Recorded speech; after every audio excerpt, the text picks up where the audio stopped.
do. All right, guys. Obviously, with this Last Dance, that's the 10-part documentary series, it kind of brought back up. And Craig, unfortunately for you, the anniversary isn't as good as it is for Brad. But coming up on May 7th, they talked about the shot, and I'm sitting here thinking I've heard Michael talk about it. I've heard Eggs talk about it before. I've heard Harp now talk about how he was supposed to guard Michael, and we'll get to that. But what I wanted to do was I wanted to get the guy that threw the ball in and the guy that was guarding Michael, all of us together at the same time to go through, what transpired from the huddle to the sideline, on the floor, and everything from both sides. So Brad Sellers with us from the Bulls in 1989. Craig Ehlo with us from the Cavaliers, 1989. The Shot, May 7th. 1989 will celebrate its 31st anniversary in a couple of days here as we're taping this a few days in advance. So, Eggs, I'm going to start with you because you were telling me before we got rolling here that ever since Ron Harper made those comments about how he told Lenny Wilkins he wanted to go, your phone and everything's been blowing up. It's been insane, Kenny. I tell you, after we scored, the Bulls called timeout, obviously, to advance the ball. And we had the luxury of having a timeout left. So we were going to do what every team did, was let them go out and set up and see how they were. And then we called timeout. So that timeout that the Bulls called, while Brad and them were discussing the play and who he was going to throw it into and everybody, we were just over there catching our breath because we knew that we were going to go back out and then come right back with a timeout. So if Ron said that in the first timeout, I didn't hear it, and I couldn't tell you if I could hear it because the fans were pretty loud. But because I think we were all kind of standing around waiting, but I definitely didn't hear it in the second timeout. And he could have said it as he was passing Coach Wilkins also, but the worst thing was Brad could at least thrown the ball at Michael's ankles or something and caused him a little, to get off sync a little bit. But no, Brad had a clear look at him. And Brad, you guys heard what Eggs was talking about, Craig Ehlo was talking about in their huddle. What was first said in your first huddle before you came out and then the Cavaliers called timeout? Take us through what Doug Collins is telling you and everybody in the huddle there in the Bulls huddle. Well, I'm going to take you back just a little bit before that. I'm going to take you to when Craig makes the layup, right? So, because I'm checking Larry Nance. Yeah. Craig is on the inbound. So, Craig is probably we were not thinking Craig Ehlo, right? And so, we're so much short, shredding the other way towards Mark and to Larry and trying to figure out what was going to happen. Obviously, Harp's there. And Craig gets the inbounds pass to Larry. I'm checking Larry, so I'm ready for Larry to make a move. We see Craig dart. We didn't catch that at the end, right? And by the time we even reacted to it, he was to the hoop and laid it in, right? And so the setup, Kenny, really is 21,000 in Richfield Coliseum, and the place erupts. This is 15 minutes from my home in Warrensville. 15 minutes, right? So this is my homecoming here, right? I've grown up in Richfield Coliseum, right? I've been there. And as soon as he makes this layup, and I've told just a few people this. You talk about walking to the bench, Kenny? What I say to myself, right? I don't know what anybody else says. I say we're screwed. That's what I said. We're screwed. It's only 3 seconds left on the clock here, right? We need a real miracle. Right. And so I'm thinking here, so as I walk to the bench, I'm thinking we're screwed. We get to the bench in the timeout. Doug Collins, our coach, is like, okay, we're going to do X, Y, Z. Brad, you got the ball out. We have no timeouts. Nothing. Right. We have nothing, right?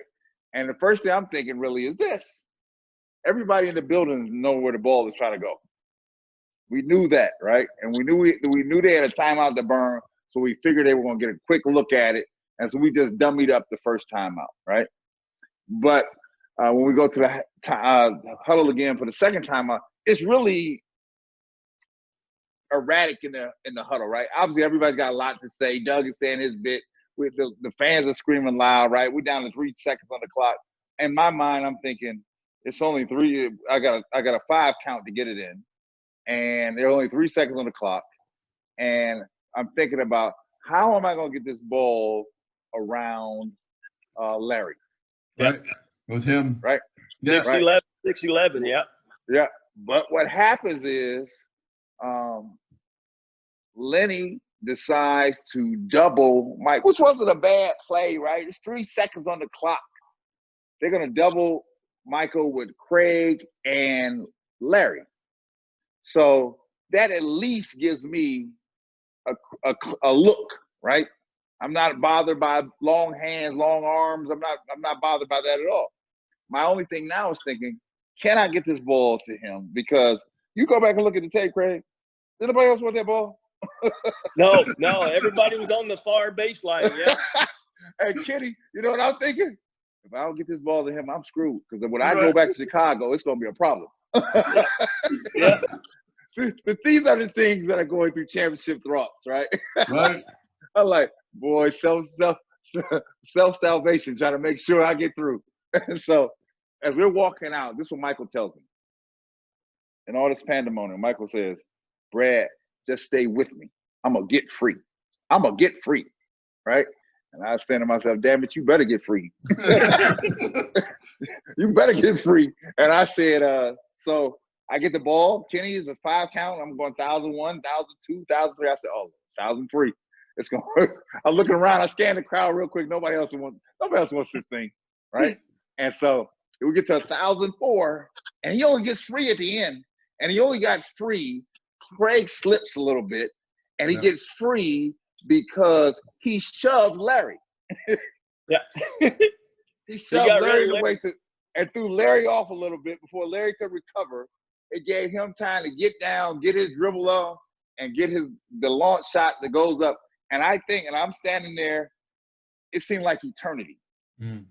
It seemed like eternity. And this shot goes through Kenny, and I just sprint across the floor. Because the one thing I remember I told you, the pandemonium was loud in there. As soon as he hit that shot, and Craig remembers, dead silence. Yep. Dead silence.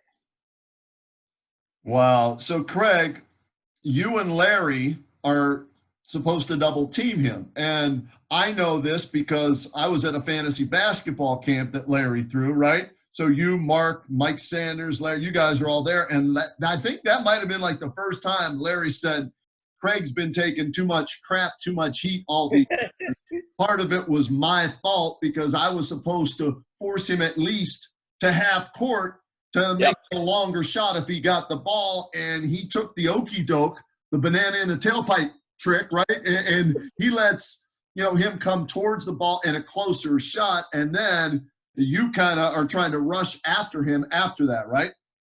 Yeah, that's exactly it. And if we even talked about it, just like I'm sure Coach Collins was talking to Brad about getting the ball in, is if he goes towards midcourt, let him go. That's away from the basket. Right. But when he took that step that way, Larry kind of went with the okey doke there. And then it left me chasing him out to the wing. And like Brad said, there was nobody on him. So he had a clean, just a good look at Michael to get him the ball near on that near sideline. So, yeah, it was a pretty simple play, but devastating for the Cavs and great for the Bulls. And I got to tell you, the first guy over to Michael after he was doing all that fist pumping was number 2. Craig, I couldn't get there fast enough. No, you were there. Craig, it's the simple things in life. I get to go back to Chicago, and it's not going to be a problem. Yes. Brad, you had a totally different perspective than I Mike. got a different perspective. Legacy, right? Yeah. It's all about politics is real local, Kenny. Right. And so I'm thinking about, okay, how am I going to come out in this thing in the end? And you came out with your best assist in your career. Yeah, ever. The assist of your career. And the thing about it is here, and Craig catches a lot of heat for, which is undeserving, right? Let me tell you this, Craig. I watched him for a long time. I played with him for a long time, right? And I've seen all the greats, right? He Sure. is the greatest of the greats. Yeah. What you saw in those games, Craig, that's how practice was every day. Yeah. He only knew lucky. one. Yeah. He only knew one speed, and it was full speed, right? Uh-huh. And it was full speed all the time, 24/7, 365. That's all he knew. One gear, right? And he was tough. So, and I asked Larry this. This was last year, Kenny. We were doing a Cavs Insider show. Yep. And so I think Craig's on the phone. Larry's on the dais with me, and I'm asking Larry. I said, Larry, listen, come on now. This is 30 years ago. If we had to really think about this thing, if you knew today what you knew today, would you have put somebody on me and changed the way we would play this thing out? And to Larry's credit, right? You know what Larry tells me? I'm gonna change the thing. Really? I do it the same way I did it, right? And I said, well, knowing the results, I said, Larry, knowing the results, you do the same thing? Tell me why you would do that. You know what Larry told me? And I got the utmost respect for Larry Nance. Larry said, because I'm a pro, I should be able to stay with somebody for 3 seconds. Oh, wow.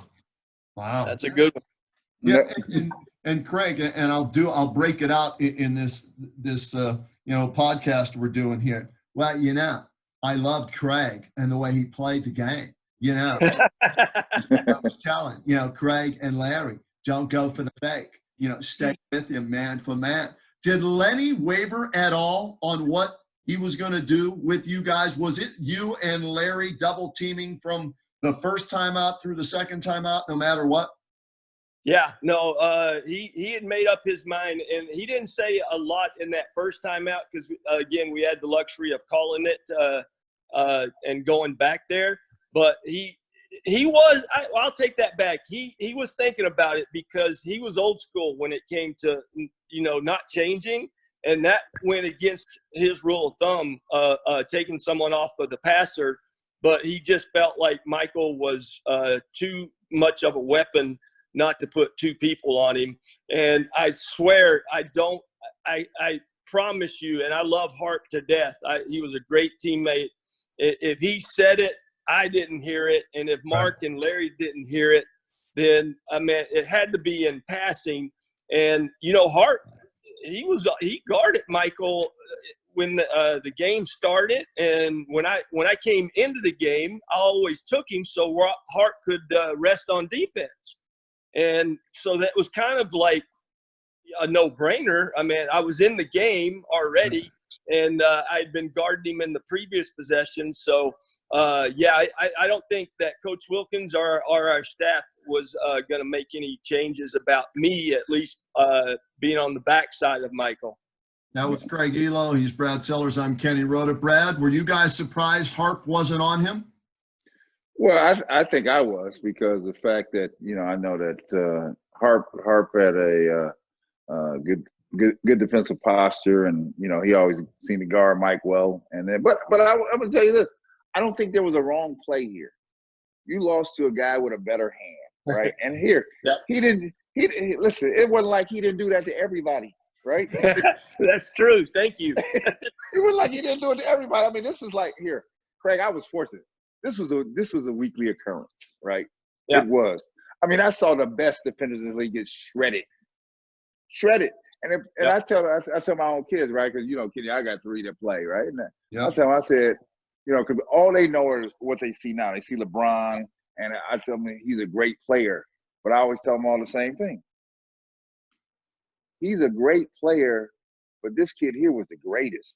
And I'm including Kareem in his heyday. I caught Wilt in his tail end. I said, he's the greatest, right? I said, can't you tell from these highlights? I said, can't you just see? He was shredding people like it was nobody's business, right? And I don't think it was a bad play to just double team. Like I said at the end, if Larry doesn't get shoved, right? If they can stick with the double team, it's tough. I don't know where I'm going with the ball at that point. Right. Everybody, you're right. I was going to ask you, who was option number 2, or was it Michael, and Michael? And listen, first of all, those are all my guys, right? They're all my guys. But I would tell you this: The only one that really had a shot, he didn't even have a shot, really. Craig Hodges was running along the baseline from left to right. Yeah. If I got it to him in the corner, he would have had to jacket crazy. It wasn't no option. Everybody knew where the ball was going, right? Right. And so, how do you think, Kenny? How do you think, with no timeouts, right? Oh, you Everybody had to knowing where the ball was going. Yep. And I was like, man, this is a tough situation here. Yes, it is. And Doug in the huddle like this, Craig and Kenny, you got it out. Oh, you got it out. But all along the year, I mean, all during my career, Doug always put me in those positions when it was tight to deliver. I would deliver because I could pass, and I was like, I could pass and I could see, and I was tall, and I was like, okay, I'm just gonna stay with him. But when he said the one thing, Kenny, you stay with me because I'm gonna get free. I said, okay. Yeah, and you saw it in practice, so you knew there was a good chance. I knew. Yeah. He was going to. You know what I'd like. I didn't know he was going to shove Larry, but yeah, right. You know what I'd like about this documentary though is like we're really getting a real taste of who Michael was, like Brad just described in practices and stuff. Because that next series, the Knicks, was at the casino night, and he came out and gave them 54 the next night. And they had Jordan stoppers. They had Starks and guys that could guard him. And Craig, they had guys that thought they were. And here, let me tell you that. And I hope you picked this up in this piece, because I think the piece so far has been excellent, right? Yeah. And I've done a couple things for ESPN, recanting this. People want to know my perspective playing with the Bulls and playing with the Pistons, right? About the backdrop between him and Isaiah. And after they say, well, why are you watching it? I said, I'm watching it, one, for entertainment value. Two, I'm watching for to make sure there's no revisionist history going on here, right? Sure. And third thing I'm watching for, remember I told you all politics is local, right? Yeah. I'm watching to make sure there's no knife in my back coming. Yeah, because you could have thrown it off out of his hands and out of bounds and lived in Cleveland happily. Craig, you know I try to downplay this thing around here. Every year around May 7th, I try to slither on by it, right? Because here it's not often. It's not much time that goes by before somebody always asks me. Somebody saw the game, was at the game, Sure. And the other backdrop in the Kenny is this: the Cavs have beat us 6 times. Yep. During the regular season, right? I remember rolling out of here in the Tribune and in the newspaper when we got on the plane because we were flying commercial. Tribune says Bulls go down to Cavs in 3. That's what the prediction was. Wow. Right. So there was no expectation in Chicago that this thing was even going to go down. But I'm going to ask Craig a question. Okay. Craig, do you remember our footwear the very first game? Oh, yeah. Y'all went from the white in the season to the black y'all were the first to do that, right? And then we went to the black shoes, Kenny. And we went to the black shoes. Why did we go to the black shoes? For a gimmick, right? Something to change our luck, right? No kidding. So how that came about was shoe companies just started. The only people wearing black shoes were the Celtics, right? And so what happened? They started making some of the shoe companies started making Nike and Converse and Avia were making black shoes. Sent them to our Scotty, Michael, Bill Cartwright, and we were looking around and we were like, man, y'all got black shoes. And I said to myself, I wonder if we can all get our stuff dyed. So Horace and I were in Reebok. And so what we did was go back and we find a local shoe cobbler in Chicago. And you know, he took all our white shoes, Kenny, and dyed them black. Oh, I picked them up the day we were headed to, everybody gave me their shoes. I took them to the guy. That's how different it is now. Kenny. Right. Yeah. Overnight. I took them to the guy. I picked them up at like 6:30 in the morning because the plane was at 8. Wow. And I took the shoes I got to O'Hare, and I had all the shoes. And I remember coming out, and it was different because it's not like it is today. I remember hitting the floor. And I looked at the Cavs. The Cavs were looking at while we were doing warm up. The Cavs looked at, they got on some black shoes. They was like staring. I was like, yeah, staring at these shoes. So you guys really noticed them, Change Craig, of to the luck. point where you guys were looking at them like that?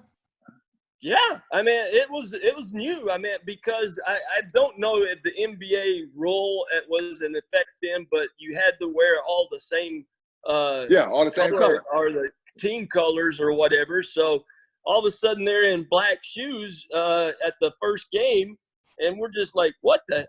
We were just looking down there, and then like I don't know if they went to like the Black Sox the next year. Yeah, next year. It changed. It changed. Shoe companies started making colors. So start making colors right there. But I'm gonna tell you what. I've been in a lot of playoff series.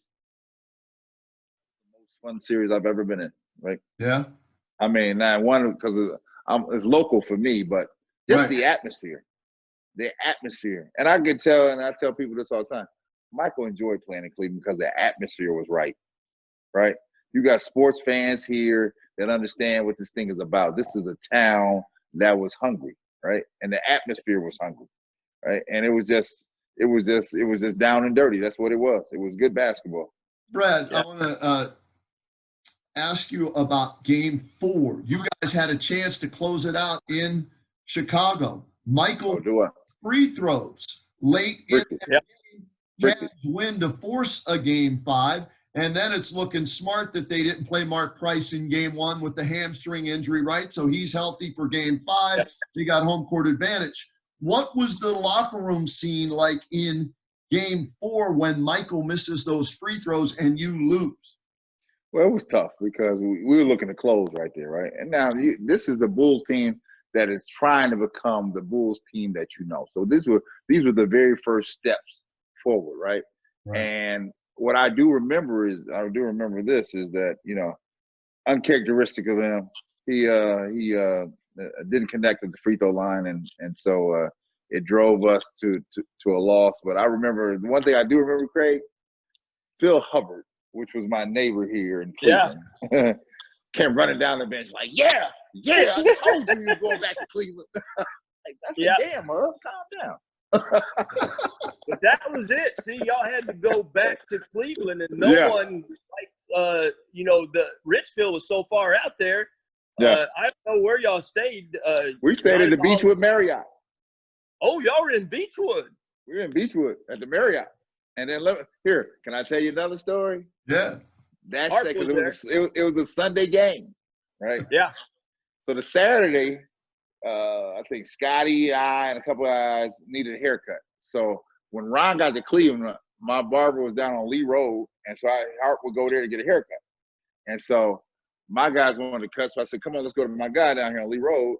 And we went down there, and so we walk in there, Harp's in the chair, and the Bulls walk in front of a crowded barbershop, right? And so we start going back and forth, like, like this is what they were like. People were like, oh Lord, are they all in here together? And so the funny thing is, because that was a Sunday afternoon game, so Saturday after the haircuts, we go back to the hotel. Obviously, we're not going around. I'm not in Warrensville. We're sitting in the lobby because we're just killing time. We already had practice. Do you know this when the games were on CBS? Can I tell you what CBS was with? CBS was here, and it was the president of CBS. I can't remember who it was, right? And you know what he says? I think it's Scotty, myself, and I forgot who else was sitting down there with us, right? Because the winner was going to play the Knicks next. Right. Yeah. Do you know what the CBS guy said to me? What? Said to us, not me. He said, come on, y'all. I'm going to need y'all to beat Cleveland because we can't sell Cleveland versus New York. Really? That's what he said. And Kenny, I was offended. You're from there, right? I was offended. Wow. And Craig, like, that was the moniker, right? I mean, believe Cleveland that hadn't gotten the respect they deserved, and you guys were what, a 57-win team that year? Right. Yeah, and I mean, when the Pistons were definitely the team to beat then, and the Bulls and the Cavs. I told people they're forgetting about Atlanta because they had Neat, Willis, Doc. They were good too. Atlanta's Air Force. Yeah. And the division was tough. So, but yeah, Cleveland got the shorthand of the deal every time for like national TV because of it being Cleveland. I think there was a real bad flavor in people's mouths or when they talked about Cleveland sports. So all right. So Brad, you mentioned Michael pushed off with Larry. I want to make Craig feel better because I texted him this because I went back. I watched all this frame by frame. All right. So Michael hits a jumper to put the Bulls up by 1 before Craig scores. Right. Mike elbows Craig get free. Right, Craig. Well, he came from the baseline, and I was chasing him up, and when he cut or crossed over, his left elbow caught me right in the choppers. Yeah. Now, that could have been an offensive ball, but it's Michael, so we know he's not going to, that's not going to get called. So, Craig, okay, he hits the jumper, you're down. So they run the out-of-bounds play. Craig, you got walloped on the layup by, again, Michael Jordan. So he tried to jump over people. Foul. It's a 2-point game, right? So that shot only ties the game. So the no call again for Michael, and there again. That's what happens when you're starting to ascend in the NBA. You get calls or the no calls, and because you were fouled on that layup, were you not? Well, I mean, when I took off, I caught a little bit of body contact from Michael because he came over to help, and Brad was dead right on that. I mean, we had Mark in the corner and Harp and Brad both set a screen for him, and it was a decoy. And then, like Brad talked about, he was guarding Larry. If Larry can't get the ball to me, he's got to spin and go to the middle on Brad. So Brad's got to play tight defense on Larry and stay between him and the basket. But Brad had no chance of coming to help on me, so it had to come from the outside. And Pippen and Jordan both came. And, they both – I ducked and they went over me. But, yes, I would say the body contact was I don't think anybody's watching the bodies. They're watching the ball, and I mean, I got the layup off easily, but there was body contact, So but that call's not going to happen. So it's a 1-point game, and like they say, the rest, is history with Michael. Brad, for you, what did that mean to Michael? What did that do? Because we always look back at the drive and the fumble and what that meant for John Elway's career, the confidence that he gained. Right? What did that mean for Michael in 1989 to hit that shot, beat a team y'all weren't supposed to beat, and you lost regular season to an advance? That was the coming out party, Kenny. That was it. Right. Up until then, it had been a sideshow act. It was something off Broadway that people were paying to see because it was good theater. Right. Right. Well, this was a chance. And remember, the Bulls had never won anything. Right. They're not really won anything. Right. This was a chance, right? This was the breakthrough, right? And so that shot, as I look back on time, that was the stair step. That was the beginning, right? Some of the stuff that was leading to it beforehand was the theater, right? But this was for meat and potatoes here. This was the real deal. This was for the nation to see, right? And they saw it because everybody was watching it, right? And they saw it. And they were like, wow, the Cavs actually went down to Chicago 3-2. Yep. 3-2. You all weren't overconfident, were you, going into that series? No, because, the nucleus of their team, they just gotten Cartwright, so they had the center to go along with him. And actually, Bill was the offensive threat in Game 5 that kind of kept them, the game close. So, huge game for them. But, I mean, it was insane because – I mean, when I look back at it, the season that we had was what everybody believed that what the Cavs were building, and to go to 57 wins was exactly what we were supposed to do. But when you play against the greatest of the greats and a guy that can do what he did, And I think the thing that not only did he just make that shot and, hang in the air long enough to let my hand get down below it, the reaction is what Brad's been talking about. Like in practice, seeing him, I guess argue about scrimmage. The game was, the score or whatever. I've heard stories from guys about that. But his reaction to just quieten, like Brad said, 21,000 people, just jaws dropped and just went to a dead silence. And it was the best theater.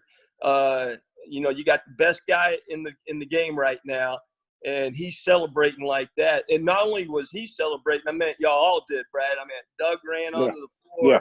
Yeah. Everybody was just like, look what we just did. And the Knicks were the team.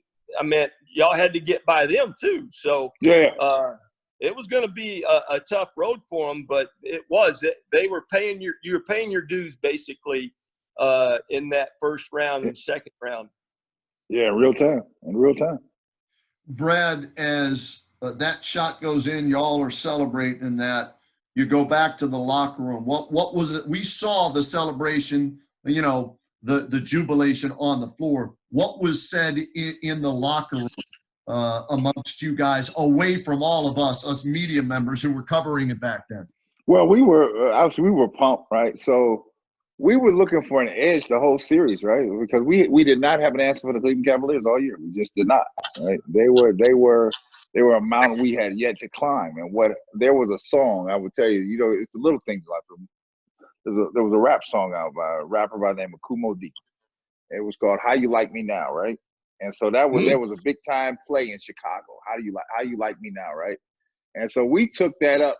I mean, weeks before the term, the guys would just be playing it all the time. That's what they said. So that was the little catchphrase in Chicago, was like, "How you like me now," right? So that's what they got back to the locker room talking about. And when we got on the bus, they were like, "How you like me?" And they were telling that to the Sun-Times, the Tribune, anybody that had written it off. They're like, that was the thing. How you like me now? And we just kept playing on with that. As you should. Craig, what about your locker room with Lenny and Brad and Harp and Hot Rod and Mark? You guys have come so far. You won the season series 6-0. What was said in your locker room? Well, it was pretty silent. And, I mean, Coach Wilkins, his demeanor was calm, collective. And, I mean, he didn't really change his emotions, he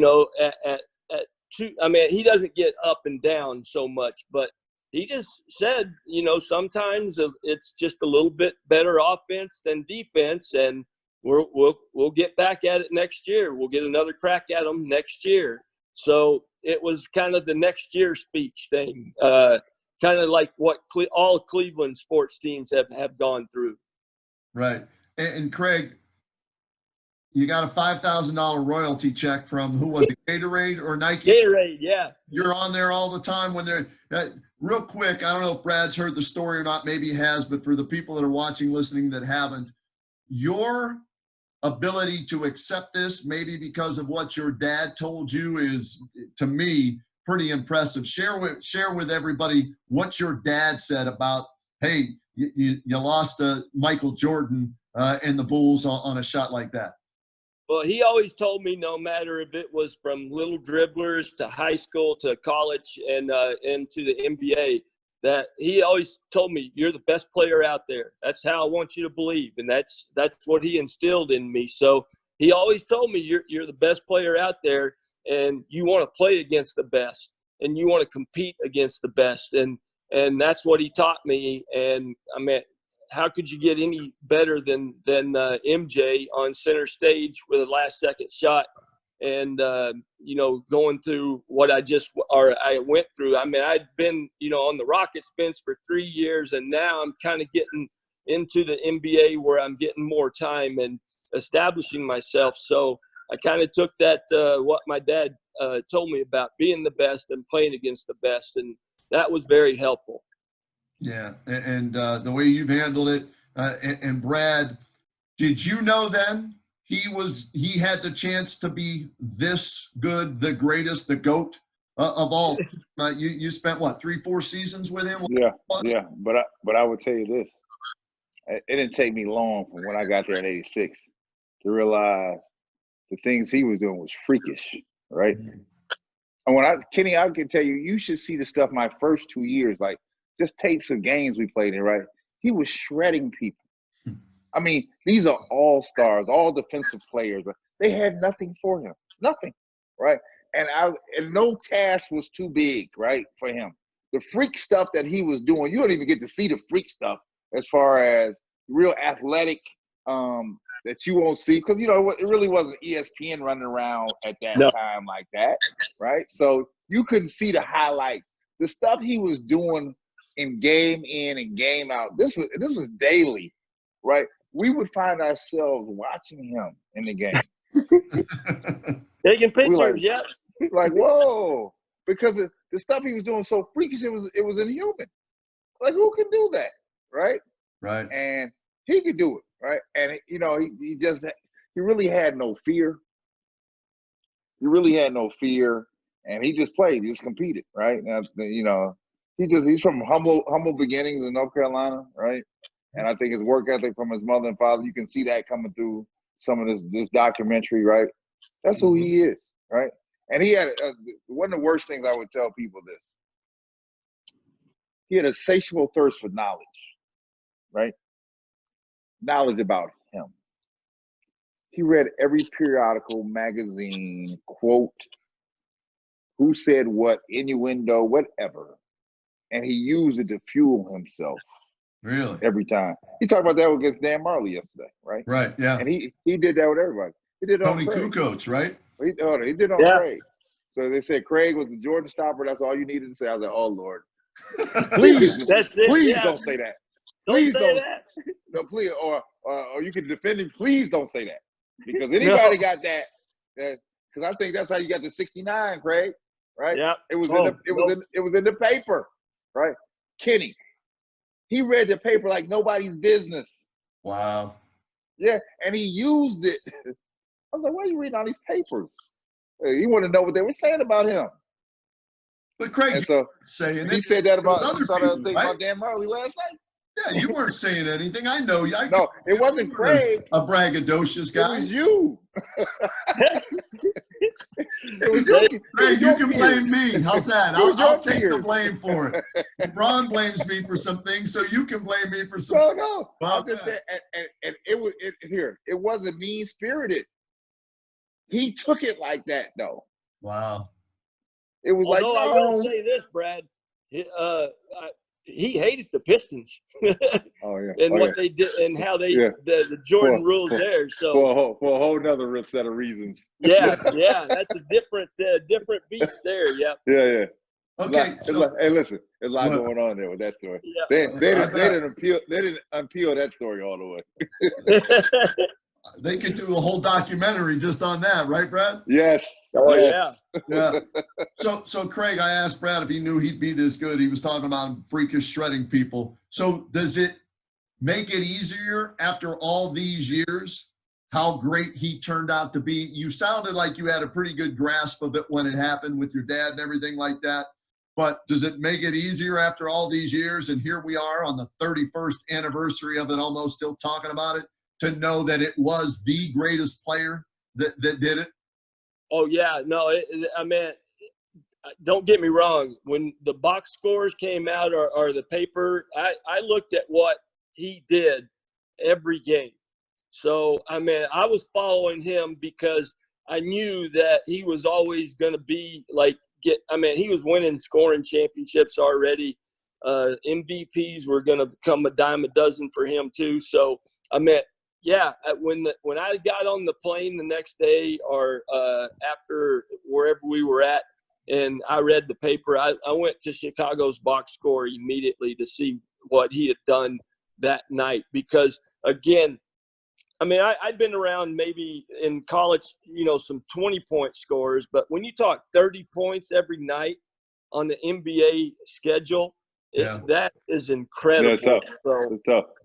Yeah. And 37 one year, if memory serves me correct. Yeah. Here's the thing I got to bring up, too, because we always talk about what if. If Jordan doesn't hit that shot, like Chad OJ, I'll give you an example, right? Indians lose the 97 World Series in Game 7 in extra innings. Renteria gets the base knock, they lose, right? If the Indians win that series, okay, Chad OJ is the MVP of the World Series with 2 wins. He had an RBI double. He would have been the MVP, right? What could have been, right? If the Cavaliers win that series, the hero of that game, and I'm looking at the box score right here, Brad. It's great. This It's great. Ehlo, 9 of 15 from the field, 4 of 7 from 3-point range, 2 of 2 from the free throw line.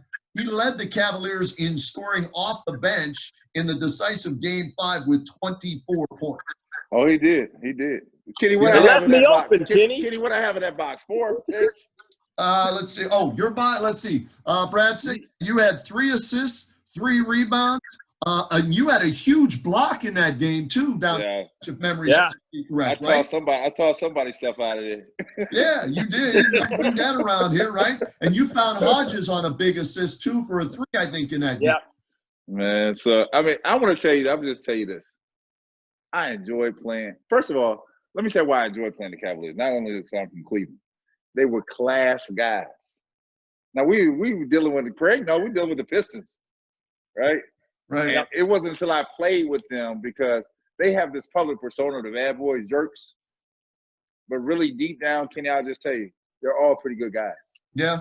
Yeah. Okay. Yes, they are. I still hate them. But, that doesn't lighten anything for me. I still hate them.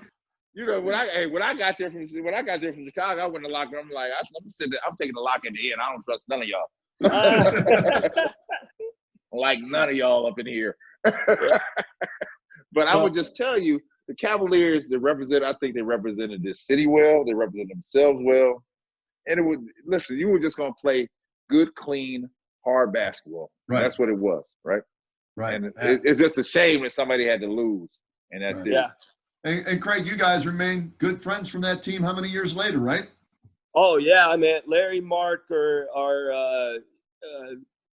every 3 or 4 weeks, always calling, talking, especially when Larry's kids were coming up and following him. I mean, I made sure I checked in. And even Mark, he's got a younger at Liberty right now. So, yeah. So we keep in touch pretty regularly. And, I mean, it was a good – I mean, we were together for 7 years, the nucleus of that team. And if tell you the truth, if we don't trade Hart, I think the course of our franchise could have changed even if that shot goes in. I think we keep him and we keep winning 50, 60 some ball games a year. Yeah. Yeah. I agree with that because you go from 57 wins next year. They trade him after 7 games to 42 wins. Yeah. And and I know Michael probably was happy that Harp was no longer with the Cavaliers. Brad. Yeah. That's one guy he had to worry about, even though he knew he was better. I'm just saying that's one less guy he had to worry about. Yeah. Well, and I look at it like this, and I understand it because they were right on the cusp. They're thinking they're trying to make themselves better. You have to figure Jordan goes through. He disposed of the Cavaliers and disposed of the Knicks, right? Yeah. We take Detroit to a 6 game. We actually should have beat Detroit. We were up 2-1 with game 4 in Chicago. And this is the mindset. Now, we were young. We were 24 years old, right? 25 years old. We weren't old people, right? And we had not that much experience in the league. People have been in the league 3 years or less, right? I think Michael had been in there 5, sat out 1. I was in my 3rd year. Scotty was in his 2nd year. And Horace was in his 2nd year. And we had no idea because when we went to play Detroit and went up 2 games to 1, game 4 should have been the closer game. That's the game you got to have because we have a chance to go up 3-1. At 3-1, you're not coming back on Michael Jordan 3-1. You're just not. Right. No. It's not going to happen. You're not going to win 3 straight games. It's not going to happen, right? And we let that game slip away from us. And you know what we were thinking? This because we did not know. We had never cracked the code. We had paid our dues. We think, it's no problem. We still got 3 more games. Right. Pissing like, you done messed up now. Yeah. because we gonna close you out in 2, and we're like, man, we got 3 games, we still good. Then what happened? Closed us out in 2. Live and learn, right? The hard way. Yeah. Yep. Yeah. Hey guys, this has been fun. I really appreciate it. I wanted to get a different perspective from everything I've been seeing and hearing with The Last Dance and all the years with this shot. And these 2 guys, Brad Sellers and Craig Ehlo, were 2 key components in one of the greatest shots in NBA history. Thanks for making time for it, guys. We really appreciate it. We'll continue to watch, what is it, 7 and 8, then 9 and 10, The Last Dance. And maybe when it's all said and done, we'll get back together and talk more about those nasty Pistons and what do you say, Brad? Kenny, let me say one thing. You enlightened me on something today. I didn't know. See, the Gatorade, they cut the commercial short. Right? Craig got money. My thing only plays on ESPN. Yeah. I got sorted to 5 Gs. You did. You did. No question. You're greedy, man. You got to win. I'm riding into it, right? I think I still got their number. I'll give it to you. I'll send it to me. Craig, you can help. You can help with the assist for Brad since he helped Michael on the assist. Right, you cut me out. Yeah. Hey guys, this was greedy. Yeah. Go ahead, Craig.